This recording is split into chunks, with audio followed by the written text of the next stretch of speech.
I knew I needed time to draft my response to send a letter back, so I canceled a trip to Latin America with one of our delegations. I felt I had to withdraw for the next 2 weeks in silence and solitude and prayer. And 2 weeks later, I sent my response, my letter to the Vatican.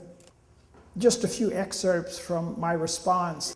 If we are to have a vibrant, healthy Catholic Church rooted in the teachings of Jesus, we need the faith, wisdom, experience, compassion, and courage of women in the priesthood.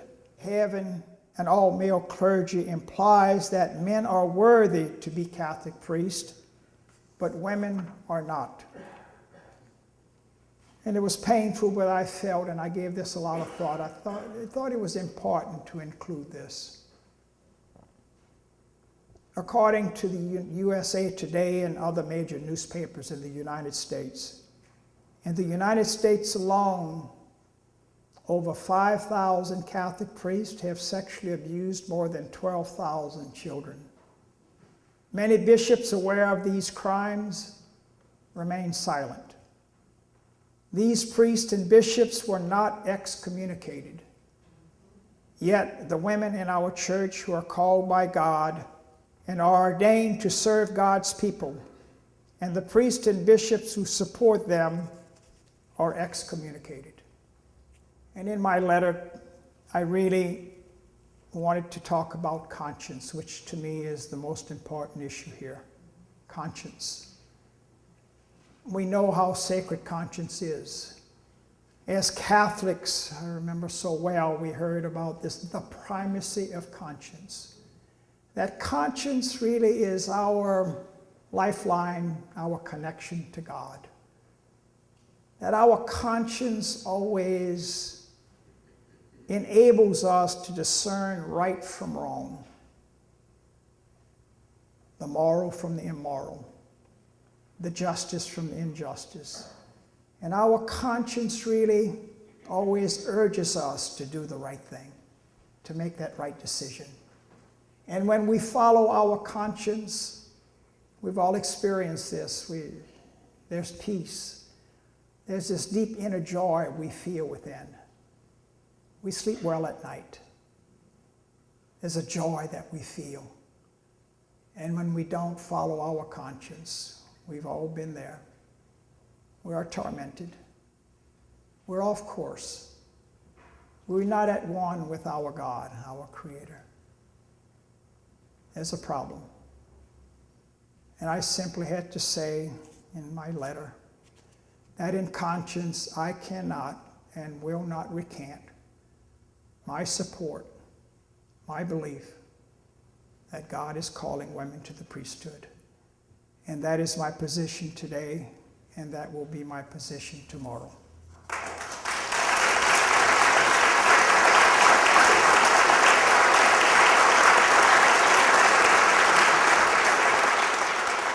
Churches are closing. They say they're closing because there is a shortage of priests.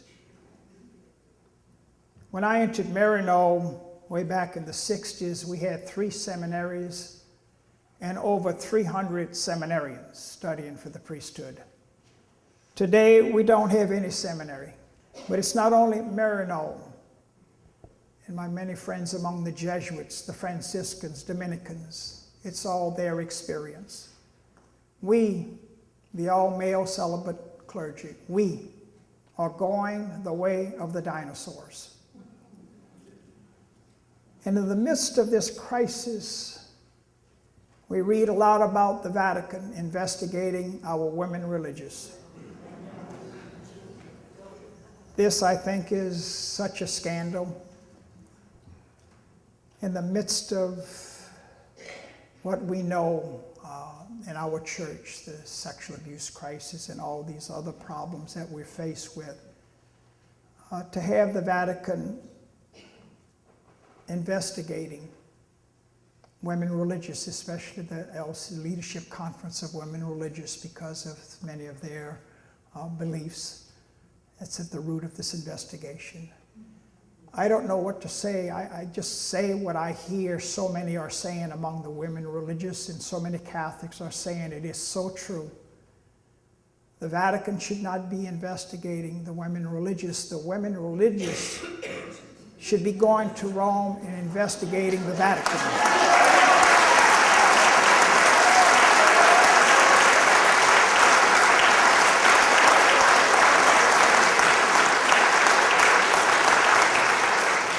Our only hope, as we know, is a new model of church.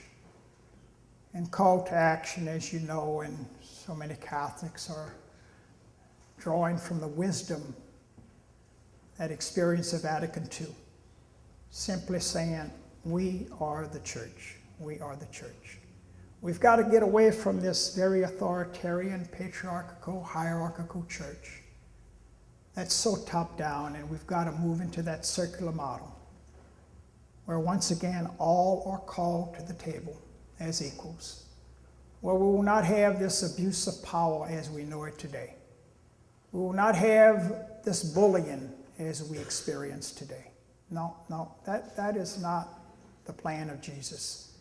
That is not the way he intended our church to be. No. It's so cruel, some of our beliefs and statements to our gay and lesbian brothers and sisters, to our women in the church who have all these gifts, but yet we say, no, you are ignored. We don't need you. It saddens me as a Catholic priest to see such fear in our church. Church that should be rooted in love and being able to share with one another our beliefs that often will go against what we call our church's teaching and tradition. As we heard in the words from Vatican, from our present Pope Benedict, conscience takes precedence. We have a responsibility to speak where our conscience leads us. And the message, of course, is that God is speaking to all of us, not just to the men in Rome or to the men here who with the collars in the United States. We are church, and God is speaking to all of us. Vatican II talked about that sensus fidelium, that collective wisdom. Well, the polls are showing that 67%, and other polls more, traditional Catholics, the vast majority support the ordination of women. They support, of course, a married priesthood. It is that sensus fidelium, the sense of the faithful, that's speaking. And they are reminding, our leaders in Rome and our church leaders here that we are the church, and this is how we feel. And I do believe this is what it's about. Solidarity. Solidarity.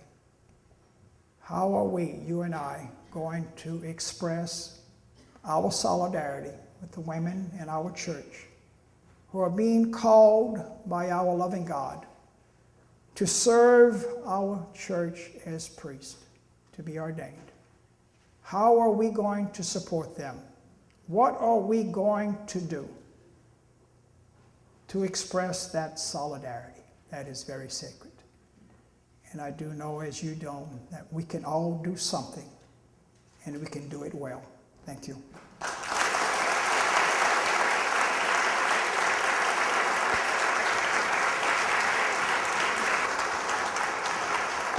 We're not leaving. I understand so many of my friends and others who have had to leave. The pain was so great. But I'm hanging in there with so many people to reform my church.